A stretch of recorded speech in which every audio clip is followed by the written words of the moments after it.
We the people who are darker than blue. Curtis Mayfield here on Democracy Now!, democracynow.org, The War and Peace Report. I'm Amy Goodman with Anjali Kamath. Anjali? Well, we turn now to an update on the investigations into a spate of police shootings in New Orleans that took place in the immediate aftermath of Hurricane Katrina. In recent weeks, 2 former members of the New Orleans police have admitted to participating in a cover-up of the Danziger Bridge shootings of September 4, 2005, when police SWAT units opened fire on a group of unarmed civilians, killing 2 and wounding 4. Meanwhile, federal investigators have widened their probe into the New Orleans Police Department and are now looking into the circumstances surrounding 4 other incidents that include 3 deaths and 1 non-fatal shooting. One of these incidents involves the death of a 31-year-old African-American man, Henry Glover, whose charred remains were found in the back of a burned car left on the banks of the Mississippi River. Federal investigators reportedly believe a police officer shot Glover, and other officers later burned a car with his body inside.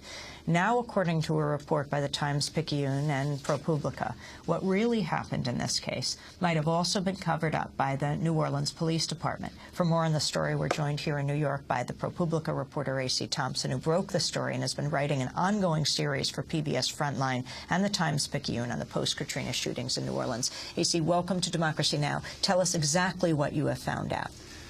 And first, I should say that this project that we've been doing, the reporting there, has been with the Times-Picayune and my colleagues there and PBS Frontline.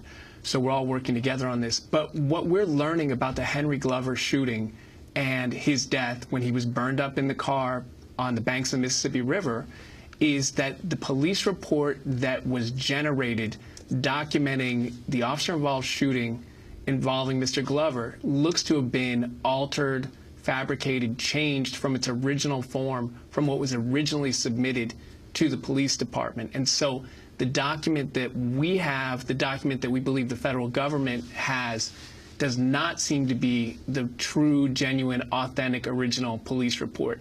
And so that makes it look a lot more like what happened with the Danziger Bridge incident, where you had a police shooting, 6 people were shot, 2 people were killed. And then we now know, because of the federal indictments and the guilty pleas, that the investigative reports into those shootings were fabricated, forged, faked.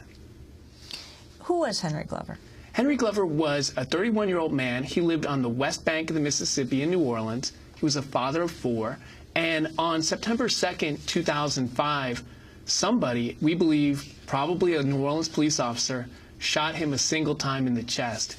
He was rescued by a Good Samaritan who drove him, ironically, to a place where police were camped out, thinking that the police could help him, give him medical aid, and save his life.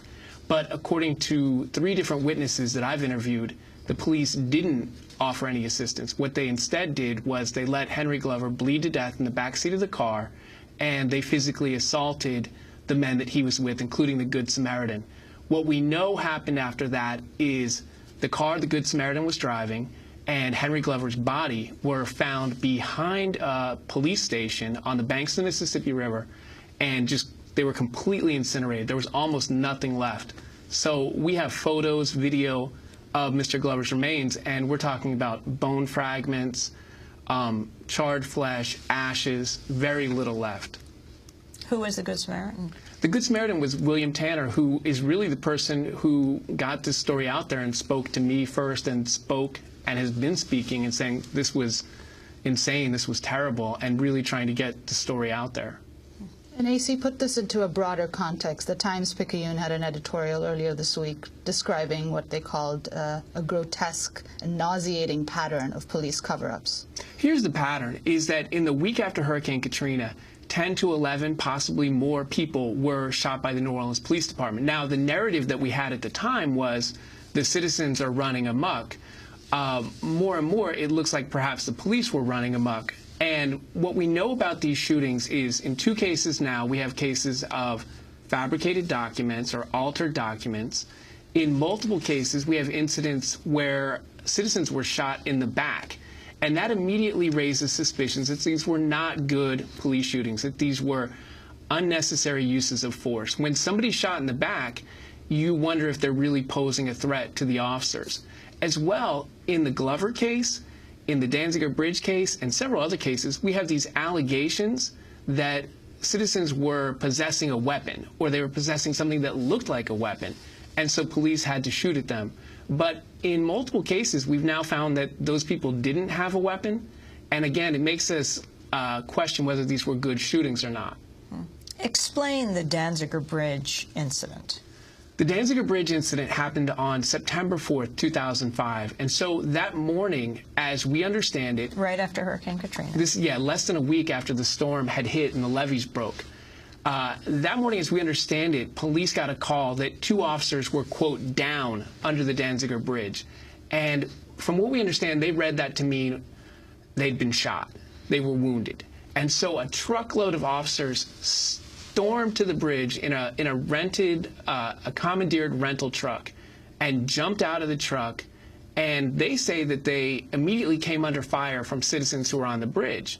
But what we're learning from the plea deals that are coming out in federal court is that other officers are saying, no, the citizens were not shooting. There was no gunfire. The people who started shooting were the police immediately. That's what we're learning from the federal court hearings and the plea deals.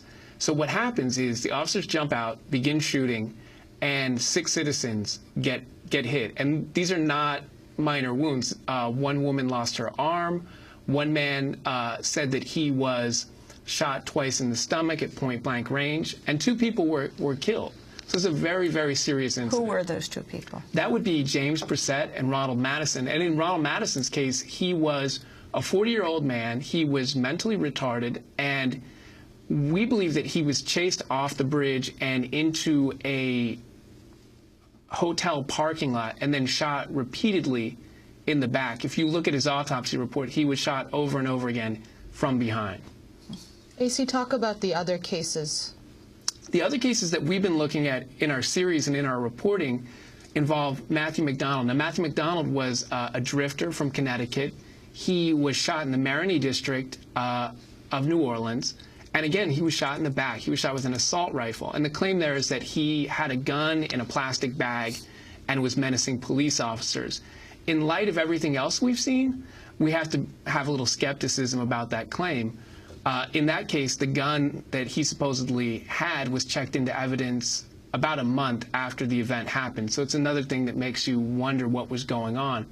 Danny Brumfield was shot in the back in front of the convention center either on September